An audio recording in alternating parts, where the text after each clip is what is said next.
माँ विद्या के यूट्यूब पर सभी विद्यार्थियों का हार्दिक स्वागत है। मैं विकास बढ़िया, सहायक आचार्य राजनीति विज्ञान, राजकीय महिला महाविद्यालय झुंझुनू।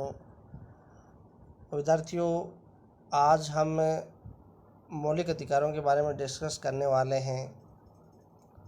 जैसा कि हम सभी जानते हैं कि भारतीय संविधान का जो भाग 3 है और अनुच्छेद जो 12 से लेकर 35 तक है, उनमें मौलिक अधिकारों के संबंध में प्रावधान किए गए हैं। भारतीय संविधान का जो भाग 3 है उसको मैग्ना कार्टा की संज्ञा दी गई है। मूल अधिकार हैं वो अमेरिकी देश जो है उससे ग्रहण किए गए हैं। मौलिक अधिकार वे अधिकार होते हैं जो भारतीय नागरिकों को मौलिक और अपरिहार्य होने के कारण भारतीय संविधान द्वारा प्रदान किए गए हैं। जैसा कि मैंने आपको बताया है कि आर्टिकल 12 से लेकर और जो आर्टिकल 35 है उनमें मौलिक अधिकारों के संबंध में प्रावधान किए गए हैं। शुरुआत करते हैं अनुच्छेद 12 से। तो अनुच्छेद 12 में राज्य को परिभाषित किया गया है और राज्य को किस रूप में परिभाषित किया गया है, इसमें किन किन को सम्मिलित किया गया है। तो इसमें संसद और भारत सरकार, राज्य विधानमंडल और राज्य सरकार, अन्य स्थानीय संस्थाएं और प्राधिकारी, यानी इन सब से मिलकर राज्य का एक प्रकार से परिभाषित करने का प्रयास किया गया है। अनुच्छेद 13 जो है वो न्यायिक पुनरावलोकन से संबंधित है। इसमें कहा गया है कि संविधान के लागू होने से पूर्व यदि कोई ऐसी विधि है जो मौलिक अधिकारों में कोई कटौती करती है तो उसको शून्य या निष्प्रभावी समझा जाएगा। इसमें यह भी कहा गया है कि यदि संसद कोई ऐसा कानून बनाती है जो मूल अधिकारों में कटौती करता है तो उस संपूर्ण कानून या कानून के किसी भाग को न्यायपालिका है वो रद्द घोषित कर सकता है। ये अनुच्छेद 13 में प्रावधान किया गया था। अब एक एक करके मौलिक अधिकारों के बारे में डिस्कस करते हैं। अनुच्छेद 14 से लेकर और अनुच्छेद 18 तक पहला जो मूल अधिकार है समानता का अधिकार। देखिए, अनुच्छेद 14 में ये कहा गया है कि विधि के समक्ष समानता अर्थात विधि सर्वोच्च है, सभी विधि के अधीन है। एक आम नागरिक से लेकर राष्ट्रपति तक कानून है वो समान रूप से लागू होता है। विधि के समक्ष समानता जो शब्दावली है वो ब्रिटेन के संविधान से ग्रहण की गई है, अर्थात समान लोगों के साथ एक समान व्यवहार किया जाएगा।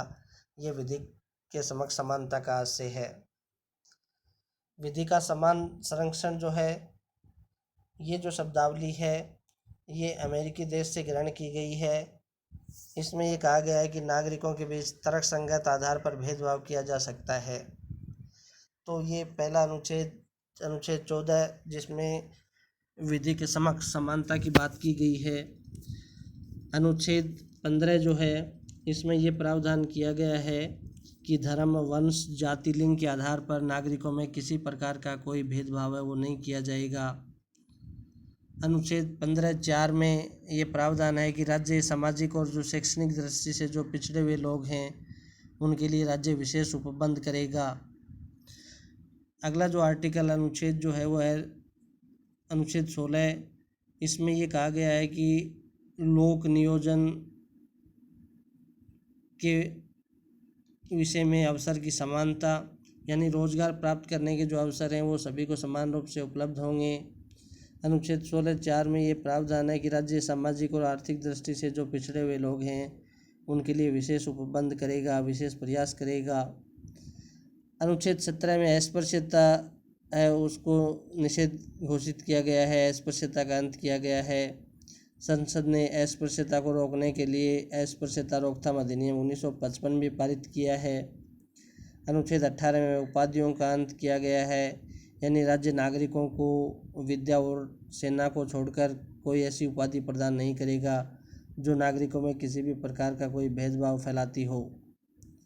1977 में मोरारजी देसाई के कार्यकाल में पद्मश्री, पद्म विभूषण आदि अलंकरणों पर भी रोक लगा दी गई, लेकिन उसके पश्चात सर्वोच्च न्यायालय ने यह निर्णय दिया कि ये उपाधि न होकर पुरस्कार हैं और इनको पुनः 1980 में इंदिरा गांधी सरकार के द्वारा शुरू कर दिया गया। तो ये पहला अनुच्छेद था, पहला मौलिक अधिकार था अनुच्छेद 14 से लेकर 18 तक, जिसमें विधि के समक्ष समानता की बात की गई है। धर्म, वंश, जाति, लिंग के आधार पर भेदभाव को निषेध घोषित किया गया है। लोक नियोजन के विषय में यानी रोजगार प्राप्त करने के अवसरों की बात की गई है। अनुच्छेद 17 में अस्पृश्यता के अंत की बात की गई है। अनुच्छेद 18 में उपाधियों के अंत की बात की गई है। तो ये पहला मौलिक अधिकार हुआ। दूसरा जो मौलिक अधिकार है वो है स्वतंत्रता का अधिकार और अनुच्छेद 19 से 22 तक। इसके अंतर्गत अनुच्छेद 19 के अंतर्गत 6 प्रकार की स्वतंत्रताएं भारतीय नागरिकों को प्रदान की गई हैं। अनुच्छेद 19(1) क में वाक अभिव्यक्ति यानी विचार अभिव्यक्त करने की स्वतंत्रता प्रदान की गई है। 19(1) ख में सम्मेलन की स्वतंत्रता यानी कहीं भी कोई अपना सम्मेलन कर सकता है। 19(1) ग में संगठन की स्वतंत्रता यानी कोई भी व्यक्ति अबाध रूप से अपना संगठन बना सकता है।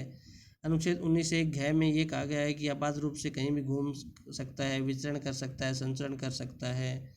19(1) ड में निवास की स्वतंत्रता, कहीं भी अपना निवास है वो कर सकता है, निवास बना सकता है, मकान बना सकता है।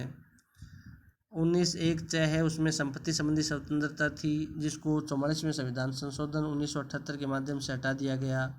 19(1) घ के अंतर्गत वृत्ति, व्यापार, आजीविका आदि की स्वतंत्रता भारतीय नागरिकों को प्रदान की है। तो कुल में अनुच्छेद 19 के अंतर्गत भारतीय नागरिकों को 6 प्रकार की स्वतंत्रताएं प्रदान की गई हैं। यहाँ ये भी जान लेना आवश्यक है कि संपत्ति संबंधी स्वतंत्रता है वो 19(1) च में थी, जिसको 44वें संविधान संशोधन 1978 के माध्यम से हटा दिया गया।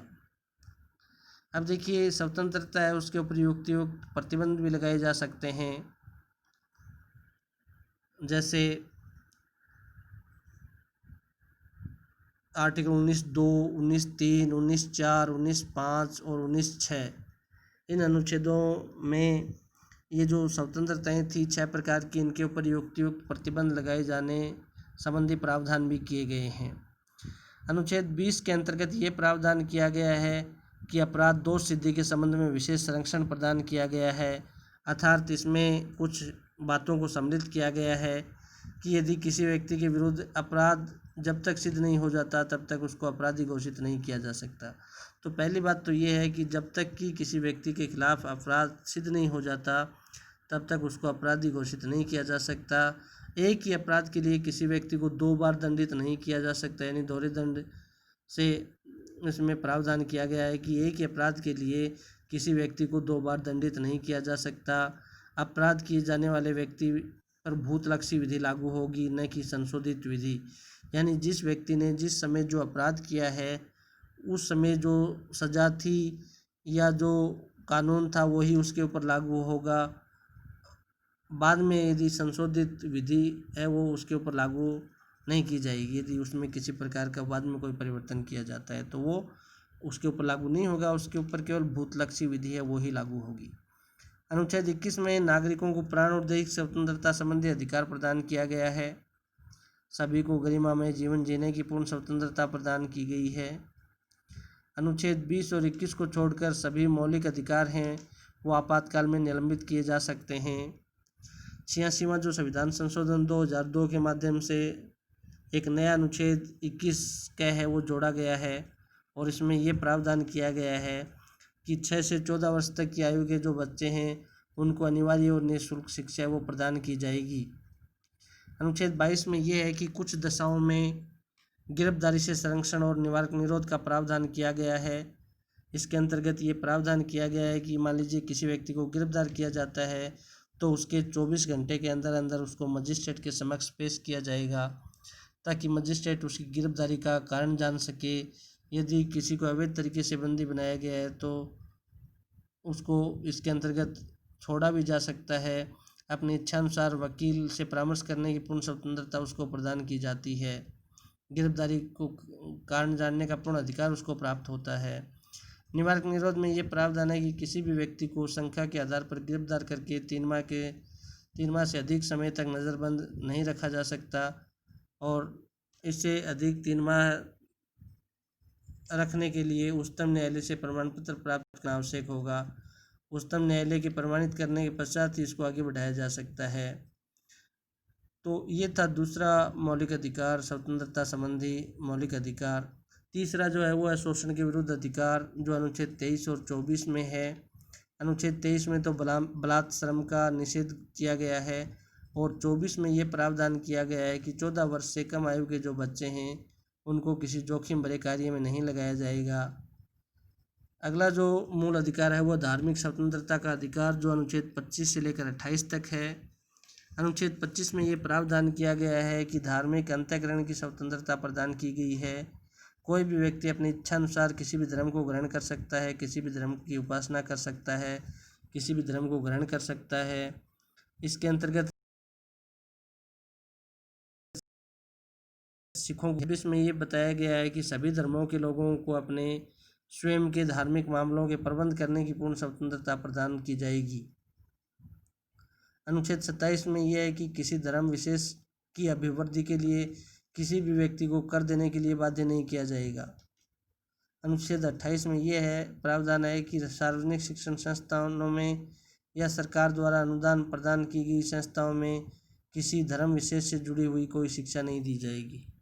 यानी या तो सरकारी शिक्षण संस्था हो या अनुदान सरकार से प्राप्त होता हो, इस प्रकार की शिक्षण संस्थाओं में धार्मिक शिक्षा यानी किसी धर्म विशेष से जुड़ी हुई शिक्षा है वो प्रदान नहीं की जाएगी।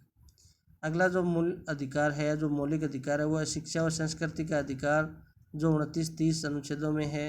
29 में यह है कि सभी धर्मों के लोगों को अपनी भाषा, लिपि और संस्कृति को सुरक्षित बनाए रखने का अधिकार होगा। और अनुच्छेद 30 में यह है कि अल्पसंख्यकों को अपनी रुचि के अनुसार शिक्षण संस्थाएं स्थापित करने का पूर्ण अधिकार उनको प्राप्त होगा। अनुच्छेद 31 है, इसमें अभी मैंने बताया था कि पहले संपत्ति संबंधी अधिकार था, इसको 44वें संविधान संशोधन 1978 के माध्यम से मौलिक अधिकारों की श्रेणी से निकालकर कानूनी अधिकार बनाया गया है। वर्तमान में इसको भारतीय संविधान के भाग 12 के अनुच्छेद 300 क में रखा गया है। अंतिम जो मूल अधिकार है वह है संवैधानिक उपचारों का अधिकार, जो अनुच्छेद 12 में है, और इसको डॉक्टर भीमराव अंबेडकर ने भारतीय संविधान का हृदय और आत्मा की संज्ञा दी है। इसके अंतर्गत उच्चतम न्यायालय और जो उच्च न्यायालय है, अनुच्छेद 32 में उच्चतम न्यायालय को, अनुच्छेद 226 में उच्च न्यायालय को 5 प्रकार की रिटें जारी करने संबंधी अधिकार प्रदान किए गए हैं। पहली रिट है, एक एक करके हम इन रिटों के बारे में अध्ययन करते हैं। पहली जो रिट है वो है बंदी प्रत्यक्षीकरण, जिसमें ये कहा गया है कि मान लीजिए किसी व्यक्ति को गिरफ्तार किया जाता है तो उसको 24 घंटे के अंदर अंदर मजिस्ट्रेट के समक्ष पेश किया जाए, ताकि मजिस्ट्रेट गिरफ्तारी का कारण जान सके। यदि मान लीजिए किसी को अवैध तरीके से बंदी बनाया गया है तो उस व्यक्ति को न्यायाधीश या जो मजिस्ट्रेट होता है वो रिहा कर सकता है। दूसरी जो रिट है वो है परमादेश। परमाधिक अर्थ है हम आदेश। इसके अनुसार जब कोई योग्यताधारी व्यक्ति अपने पद पर अच्छे ढंग से कार्य नहीं करता है तो इसके माध्यम से उसको उस पद पर अच्छे ढंग से कार्य करने के लिए आदेशित किया जाता है। तो ये दूसरी रिट हुई परमादेश। तीसरी है उत्प्रेषण लेख, यानी ये रिट उच्चस्थ न्यायालयों द्वारा अपने अधीनस्थ न्यायालयों के खिलाफ उस समय जारी की जाती है जब नीचे के या जो अधीनस्थ न्यायालय हैं वो किसी ऐसे मामले की सुनवाई पूर्ण कर देते हैं जो उनके अधिकार क्षेत्र में नहीं है, निर्णय के बाद जारी की जाती है। कहने का मतलब ये है कि उत्प्रेषण लेख में ये प्रावधान है कि मान लीजिए उच्चस्थ न्यायालय जो है वो अपने अधीनस्थ न्यायालय के खिलाफ जारी करता है। कब जारी करता है? जब नीचे का जो न्यायालय वो ऐसे मामले की सुनवाई कर देता है जो उसके अधिकार क्षेत्र में नहीं है। तो इस प्रकार की सुनवाई करने के बाद में जो रिट जारी की जाती है वो है उत्प्रेषण लेख। अगली जो रेट है वह प्रतिषेध लेख। यह रेट उच्चतम न्यायालय या जो उन सुप्रीम जो न्यायालय हैं वो अपने अधीनस्थ न्यायालयों के खिलाफ जारी करते हैं। यानी ऊपर के न्यायालय अपने नीचे के न्यायालयों के खिलाफ जारी करते हैं। और कब जारी की जाती है? जब नीचे के न्यायालय हैं वो किसी ऐसे मामले की सुनवाई कर रहे होते हैं जो उनके अधिकार क्षेत्र से बाहर है, तो यह रेट सुनवाई के दौरान जारी की जाती है। और उत्प्रेषण लेख है वो सुनवाई पूर्ण होने के बाद में जारी की जाती है। दोनों में यही अंतर है। दोनों हैं वो उच्चस्थ न्यायालयों द्वारा अधीनस्थ न्यायालयों के खिलाफ जारी की जाती हैं। कब जारी की जाती हैं? जब नीचे के न्यायालय हैं वो किसी ऐसे मामले की सुनवाई कर देते हैं जो उनके अधिकार क्षेत्र में ही नहीं था, तो सुनवाई के दौरान जो रेट जारी की जाएगी वह तो है प्रतिषेध लेख। और यदि सुनवाई पूर्ण होने के बाद में जो रेट जारी की जाएगी वो है उत्प्रेषण लेख। अगली जो अंतिम रेट है वो है अधिकार परीक्षा। इसमें ये कहा गया है कि जब कोई व्यक्ति किसी ऐसे पद पर कार्य करता है जिसकी उसके पास में कोई योग्यता ही नहीं है, तो इस रिट के माध्यम से यह पूछा जा सकता है कि वो किस अधिकार के तहत इस पद पर कार्य कर रहा है। ये हो गया बंदी प्रत्यक्षीकरण संवैधानिक उपचारों का अधिकार, जिसमें 5 प्रकार की रेटें: बंदी प्रत्यक्षीकरण, परमादेश, उत्प्रेषण लेख, प्रतिषेध लेख और अधिकार परीक्षा। अनुच्छेद 33 में यह प्रावधान है कि सेना के मौलिक अधिकारों में भी कटौती की जा सकती है। 34 में यह है कि मार्शल लॉ यानी सैनिक कानून जब लागू होता है तो ऐसी स्थिति में मौलिक अधिकारों में कटौती किया जाना संभव है। अनुच्छेद 35 जो है उसमें संसद मौलिक अधिकारों को प्रभावी बनाने के लिए कानून निर्माण कर सकती है। तो आज की इस वीडियो में हमने मौलिक अधिकारों के संबंध में डिस्कस किया है। आगे के जो वीडियो हैं वो इसी क्रम में जारी रहेंगे। धन्यवाद।